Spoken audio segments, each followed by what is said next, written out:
Saudara Mujibu Abdul Muiz, Fellow Kerusi Institusi Raja-Raja Melayu UiTM bersama saya menerusi dalam talian ketika ini. Assalamualaikum Saudara Mujibu. Waalaikumsalam, Ihsan. Selamat petang. Ya, pertama sekali, ini mungkin antara keputusan yang kita tunggu sejak PAU 2022 berlangsung berkaitan dengan jawatan Presiden dan juga timbalan Presiden. Bagaimana reaksi Saudara Mujibu dengan keputusan 90% perwakilan ini? Itu keputusan yang barangkali sebagai pemerhati adalah satu keputusan yang sangat tidak digemari bagi mereka yang memerhati UMNO daripada luar. Walaupun daripada perspektif mereka yang sebagai ahli UMNO, terutamanya akar umbi dan juga perwakilan, melihat ini adalah satu keputusan yang saya rasa sudah dijangka dengan memandangkan UMNO melihat keperluan untuk bersatu padu dalam konteks kepimpinan Datuk Seri Ahmad Zahid Hamidi berada di dalam kerajaan campuran yang memerlukan kestabilan politik daripada UMNO bagi meneruskan kesinambungan kerajaan itu. Dan dalam masa yang sama juga bercakap tentang UMNO yang bakal berhadapan dengan pilihan raya negeri di 6 negeri itu. Jadi saya rasa dalam dinamika inilah mungkin keputusan itu diambil oleh akar umbi UMNO, walaupun dalam perspektif ini mungkin akan menimbulkan berbagai polemik lagi selepasnya, terutamanya bercakap tentang mereka yang sepatutnya ataupun dijangkakan mencabar Datuk Seri Zahid Hamidi sekiranya pertandingan dibuka. Dan dalam masa yang sama juga, selepas Datuk Seri Zahid Hamidi mengumumkan bahawa beliau sudi dicabar, barangkali ramai juga yang menjangkakan ada pertandingan dalam 2 jawatan tertinggi UMNO itu. Ehsan. Dan juga melihat, kalau kita melihat kita bercakap berkaitan demokrasi dan sebagainya, mungkin ada yang melihat kepada demokrasi pemilihan presiden dan juga timbalan presiden itu tidak akan berlaku. Tetapi sekarang ini demokrasi daripada 90% perwakilan untuk mengundi telah pun berjalan. Apa pandangan daripada Saudara Mujibu? Barangkali dalam perspektif pendemokrasian itu lebih melihat kepada suara majoriti, dan majoriti telah menyatakan tidak ada pertandingan, maka itu juga dianggap sebagai part and parcel of demokrasi. Tapi yang paling penting adalah sebenarnya di luar konteks demokrasi dan politik UMNO itu sendiri, bagaimana desakan-desakan tentang perlunya ada pertandingan dan adanya assurance daripada mereka yang mahu bertanding bahawa UMNO tidak akan terpecah kepada berapa kem. Apa juga keputusan yang berlaku selepas pemilihan itu akan dihormati. Yang penting adalah ini perlu untuk memperlihatkan UMNO betul-betul ikhlas dan embrace kepada apa yang dilaunkan, iaitu memulihkan semangat demokrasi dalam UMNO, dan yang paling penting adalah membetulkan persepsi kepada mereka yang bukan ahli UMNO, kerana pada ketika ini takat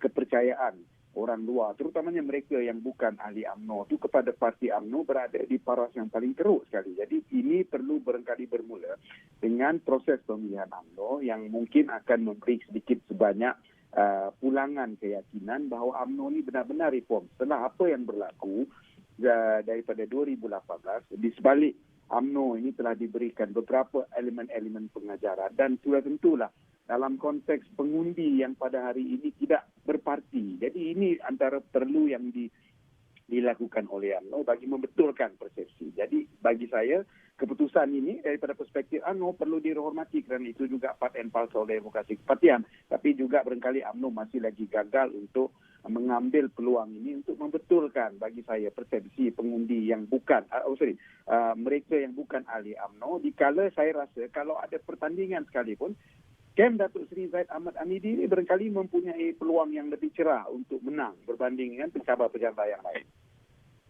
Ya. Baik, terima kasih Saudara Mujibu Abdul Muiz, Fellow Kerusi Institusi Raja-Raja Melayu UiTM. Itu pandangan awal berkaitan dengan laporan dan juga berita hari ini berkaitan dengan Perhimpunan Agung UMNO 2022 kerusi ataupun jawatan presiden dan juga timbalan presiden, 90% perwakilan bersetuju untuk ia tidak dipertandingkan. Baik, daripada saudara Mujibu, seorang lagi penganalisis politik bersama-sama dengan saya, Dr. Muhammad Taufik Yaakob, pensyarah kanan Universiti Melaya. Assalamualaikum Doktor. Waalaikumsalam warahmatullahi wabarakatuh. Doktor, ini mungkin saya mungkin boleh menganggap apa yang akan dikatakan oleh Dr. Taufik sepanjang melihat kepada Perhimpunan Agung UMNO dan juga apa yang berlaku dalam UMNO sepanjang tahun lepas dan juga tahun ini. Tetapi apa reaksi awal apabila keadaan ini berlaku dan apa yang kita boleh jangkakan yang akan berlaku dalam UMNO itu sendiri selepas ini? Ya, demokrasi sudah mati dalam UMNO. UMNO memerlukan satu tempoh rawatan yang cukup panjang untuk memastikan bahawa apa yang telah berlaku dalam UMNO dalam PRU 15 yang lalu itu perlu ditangani dengan begitu baik. Kerana ini akan melibatkan survival politik UMNO itu sendiri dan pada waktu yang sama bagaimana untuk menjelaskan kepada akar umbi dan ahli-ahli parti bahawa apa sahaja tindakan yang telah dilakukan oleh kepimpinan UMNO seperti PRU 15 lalu untuk bersama dengan kerajaan membentuk kerajaan persekutuan, bagi saya itu masih belum cukup untuk diterima oleh akar umbi. Kerana kita lihat sepanjang tempoh Perhimpunan Agung UMNO beberapa hari yang lalu, penjelasan itu diberikan kepada perwakilan, tetapi bagaimana pula kepada ahli akar umbi? Kita lihat usaha-usaha akan dilakukan oleh perwakilan bagi pulang ke kawasan masing-masing dan menjelaskan kepada akar umbi. Tetapi sejauh manakah akar umbi boleh menerima dan memberi respon semula kepada apa sahaja tindakan yang dilakukan oleh kepimpinan parti. Dan bagi saya, dengan tindakan hari ini, kita lihat tidak mempertandingkan jawatan presiden dan timbalan presiden. Kita menghormati sebenarnya keputusan Perhimpunan Agung UMNO hari ini.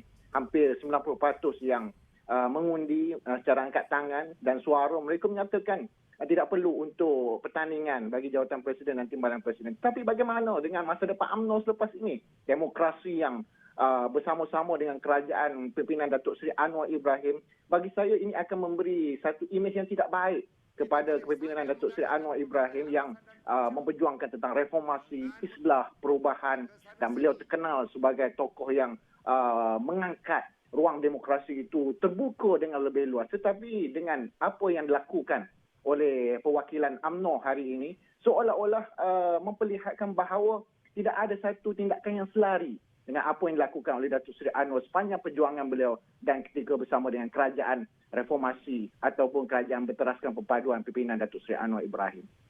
Doktor, apakah dengan keputusan hari ini dalam Perhimpunan Agung UMNO 2022 ini kita dapat menyaksikan bahawa perjalanan dalam kerajaan perpaduan itu akan jadi lebih lancar seperti sebelum ini? Ya, sudah semestinya Presiden dan Timbalan Presiden serta beberapa pemimpin dalam kepimpinan tinggi UMNO itu mahu memastikan bahawa sebarang keputusan yang dilakukan oleh mereka sebelum ini tidak digugat oleh pemilihan parti yang akan berlangsung jangkaan pada bulan Mei akan datang. Tetapi kita kena lihat bagaimana ruang demokrasi dalam parti itu sebenarnya lebih utama, lebih penting berbanding dengan kedudukan dan jawatan dalam kerajaan. Sudah semestinya mereka melihat bahawa akan berlaku sesuatu yang tidak baik sekiranya calon ataupun muka-muka baru menang jawatan yang sangat strategik dalam parti, apatah lagi kalau presiden atau timbalan presiden itu bertukar tangan kepada pemimpin yang lain, akan mengubah dasar serta polisi parti. Tetapi jangan kita lihat perkara tersebut sebagai satu perkara yang menyukarkan pemikiran pemimpin-pemimpin parti, seolah-olah tidak ada lagi satu ruang kepada pembuatan keputusan bagi bersama kerajaan. Kalau dibuka ruang demokrasi dalam UMNO itu sendiri, saya pasti pemimpin-pemimpin baru yang mampu memimpin parti, mereka melihat kerelevanan kenapa kena bersama dengan kerajaan, seperti mana yang disebutkan oleh saudara KJ itu sendiri bahawa beliau jika menang jawatan presiden akan terus menyokong kerajaan Datuk Seri Anwar Ibrahim. Tetapi bagi saya melihat sudah semestinya ada usaha tertentu untuk mengekalkan kedudukan ataupun dasar UMNO untuk bersama dengan kerajaan. Dan kita sebenarnya sebagai orang luar, kita perlu menghormati keputusan PAU itu sendiri. Tetapi sebagai orang luar juga, penganalisis atau mereka yang bukan ahli, mereka mempunyai pandangan dan mereka melihat secara keseluruhan sebenarnya sesuatu langkah yang drastik perlu dilakukan kepada kepimpinan UMNO itu sendiri kerana kekecewaan ahli akar umbi semenjak PIU 15 hinggalah pembentukan kerajaan itu masih lagi belum dijelaskan, masih lagi belum ditanganinya begitu baik. Ya, walaupun sebenarnya ini memkukuhkan kedudukan kerajaan itu sendiri, tetapi kita kena berbalik kepada konsep asas iaitu demokrasi. Bukan saja dalam konteks pilihan raya, tetapi juga bagaimana punca demokrasi itu dalam konteks pemilihan parti. Dr. Muhammad Taufik Yaakob, Pensyarah Kanan Universiti Melaya yang juga seorang penganalisis politik.